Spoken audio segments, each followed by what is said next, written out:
believers. Well, this message applies for your lives the same way that it does for the believer. You see, God might have you here with us in such a time as this so that you might see that your identity doesn't come from the world that you live in.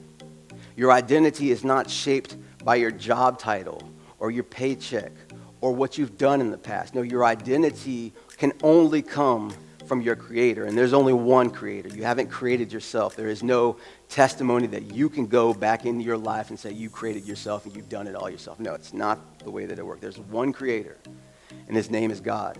And He is the only person that can establish an identity, and you can find that identity only in Him. And you can find your purpose only through the recognition of your identity. And if you are a member of the second group, a member of the believers, then I'm just going to go ahead and question you. Oh, church, do you even know your identity? Do you know your identity as a believer in God? Do you know that God has called you to be apart from this world in the same way that He called the Jews to be apart from this world? This world that we live in is temporary. And just like Esther and Mordecai, we live in it only as resident aliens because there's a greater place that we are on our way to, right? But we have to know that God is the one that defines us, and we have to live that out. And again, it's not about the paycheck or your LinkedIn profile. It's not about how great you can stand in front of people and shout. It's not about your singing. It's not even really about your worship. It's about what is it inside of you that God has shaped in order for you to lead lives that benefit the kingdom. We have to look at it from that standpoint. We can only do what God has called us to do. And if we perish as a result, well, guess what?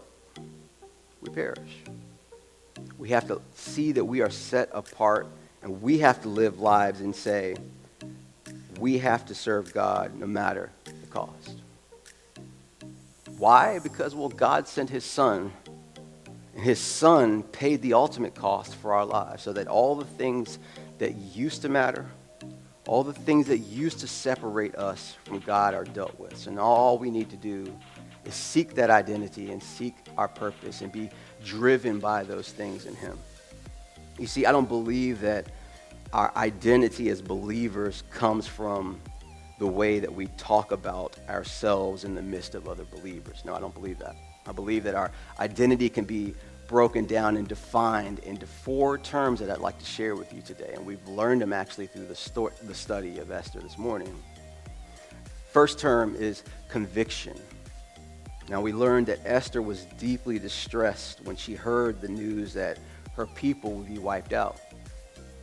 We learned that it was troublesome. And even if she didn't immediately overcome the fears and the anxieties of the moment, she did ultimately do that. And we find that she had conviction that led her into action. And conviction, I want to be clear, is not the old school idea that we have convictions and that means that we won't do something no matter what somebody says. Do not look at the word conviction as what you refuse to do because you're pious or because you're highly religious. Don't get into that mindset. Convictions should always motivate us to actions. And that's what happened in the story of Esther. Her convictions motivated her, in spite of her fears, to go to the king and have her people saved. So your convictions are far more than what you won't do. It's more about what you have to do because of who you are. It could be said that your convictions come out when life throws you into the wine press. Your convictions are what come out of the spigot. Your convictions are about your character. It's about what you are in spite of all else, all circumstance.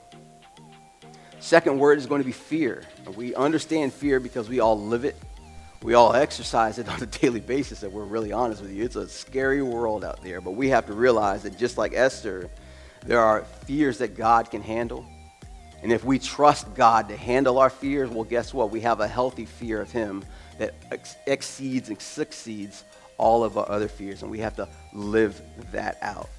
Our convictions can oftentimes run us smack dab into our fears because we're going motivated based on our convictions into a place we might not want to go. But we have to realize there's a greater path, and that path is through overcoming our fears by looking at the healthier fear, and that is the fear of God.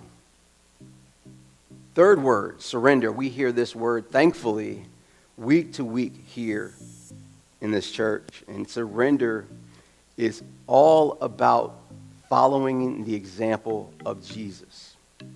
In Esther's case, she surrendered to the fact that she might have to die to save her people because that's what she was called to do. That's the position that she was called to. And in our position as believers, we have to look at our ultimate example of surrender in Jesus Christ and understand that he laid down his life. And we have to ask ourselves, if Jesus Christ, who we are supposed to follow, who everything that is the church is about is supposed to follow as a disciple, if he so freely laid down his life, then why is it that we have to have such a stranglehold on every facet of our own lives? We have to learn how to be surrendered followers of Christ. Surrender is in your identity. It is in your purpose. And that last word is faith, and another word that you'll hear shouted from week to week here at Image. And I love that because we are called to be a people of great faith. And we are called to be a people of great faith no matter the obstacle, no matter the circumstance.